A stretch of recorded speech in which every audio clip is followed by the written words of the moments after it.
excited to share with you some of the insights that we've learned while planning the Pathways to Open Science series. The Pathways program is a remote event series for Black marine and environmental researchers to build community around data-intensive science. And I want to highlight our two collaborators on this project, the first being Black Women in Ecology, Evolution, and Marine Science, WEAMS, and the other being Black and Marine Science, BIMS, in collaboration with us at Openscapes. So I'm here talking about open science today because it radically changed the way that I do my work. So a definition to share is that open science is the tools and the practices that are enabling a more reproducible, transparent, and inclusive future for data-intensive science. But to really tell you about what open science is and what it means to me, I'd like to tell a little bit of a story. Let's begin with taking a look at this illustration from Allison Horst that we got another look at earlier as well. This is the landscape of data scientists and open scientists. When I graduated from Hampton University for undergrad, I joined a quantitative fisheries lab to conduct my PhD. And as optimistic as I was, in reality, when I began grad school, this was me. I was working with huge, robust data sets of decades worth of fisheries data. Dealing with COVID especially, I didn't know how to process it all, and I really began to feel as though I lost my spark. I came in so excited, but I was so rocked by the isolation and the frustration I was feeling, attempting to use data science in my work. But in 2021, I participated in the Openscapes Champions Program, an open science mentorship program for researchers. And it was then I felt as though open science really saved me. I found community in a space where we're all working to lower the barriers to access for data science engagement. I learned new tools like GitHub that radically improved the efficiency and reproducibility of my work. And finally, I found my spark again. I loved what open science did for me, and I wanted to do it for others too. So when I finished the Champions program, I wanted to see how our questions about supporting historically excluded scientists like myself could turn into something more.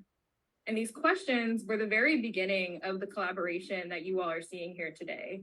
And so I went from an outsider believing data science was just a tool that I could use and being really frustrated and thinking that I couldn't, to now participating in the open data science community and working to make it better at that. And that led us to the Pathways to Open Science program. This 6-part event series for Black researchers begins tonight. And so I'm thrilled to share with you all some of the lessons that I've learned along the way. One of the first challenges I had to learn was challenging my views on how to engage. I learned very quickly that exposure is not enough.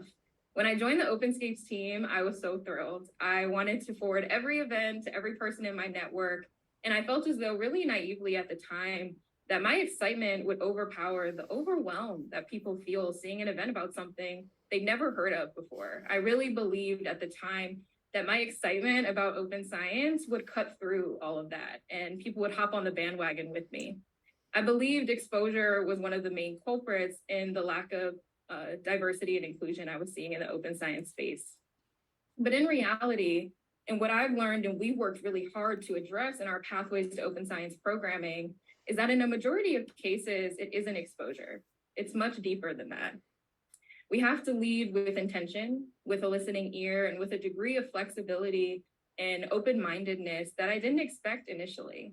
And we have to think really critically about why people don't participate in opportunities like this one and build pathways to get there. So when it came to organizing this event series, I sat with myself and said, this is an incredible opportunity. Why would I not sign up for this? I'm my target audience. I get tons of emails every day of cool opportunities to sign up for. What's the difference between the ones I click on and attend and those that I forgo? Why would I not participate? So I found the cracks. Where are we losing people and where can we reel them back in during this event? And so what I'll mention today is not an exhaustive list by any means, but these are real issues that we addressed intentionally in our grant writing and program development that have increased our success rate. So the first crack that I want to talk about is I don't know what open science is. Students may see the title of the event series and tell themselves, I don't know what this is. I don't know why it's for me. I'm just gonna skip over this one. This isn't the opportunity for me. But the way that we've addressed this crack is that students will see the very first event in the series is what is open science anyway, and what can it mean for you? So it's clear that you don't have to know to show up, and that this is a safe space to learn and to explore what it can mean for them. The second crack is this is just another opportunity in my inbox. I get plenty of emails a day. What makes this opportunity any different? Many people, students especially, can relate to having an advisor, a professor, a supervisor send you plenty of emails on any given day. So we wanted to take it a step further to enhance our recruitment for the event series. This led to the development of one of my favorite parts of this project, our faculty award. We wrote into our funding an honorarium for HBCU faculty who agreed to these two simple tasks, HBCU being historically Black colleges and universities. The first task was to meet with me for 1 hour. And we talked all about students' data science needs, what their curriculum already included, and how our event series and resources could benefit their students. It's been an absolutely invaluable experience to hear about how we can meet students where they are and improve the outcomes of programming like this. The second ask was for professors to take 5 minutes of class time in their courses this semester to share the Pathways opportunity with their students and encourage participation. We asked that faculty, per their own discretion, decide how to use the Pathways program to supplement their courses. We have faculty offering it as extra credit as a professional development opportunity. We have others making it an assignment to attend, and we're demonstrating to students that this is a worthwhile investment of their time. So we went from being just another program announcement in people's inboxes to seeing students get really excited about an external opportunity to supplement their coursework. And so I'm really excited to say that tonight, starting the Pathways program, we have 7 HBCUs that we've partnered with through our faculty award. More often than not, HBCU faculty go above and beyond for their students, plugging them into roles, into opportunities, often on their own dime, on their own time, outside of the requirements of their role. This was our opportunity to compensate them for their time, contributing to our program development and community building efforts. This last crack is unfortunately a pretty common one. I won't see anyone who looks like me if I attend this program. Data suggests that less than 3% of data scientists are women of color. So I'm no stranger to walking into rooms and being one of the only ones there, if any more than myself. But representation and inclusion are an imperative piece to community.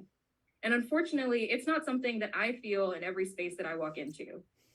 But this event series is for Black marine and environmental scientists, by Black marine and environmental scientists, to cultivate a unique community of support and collaboration.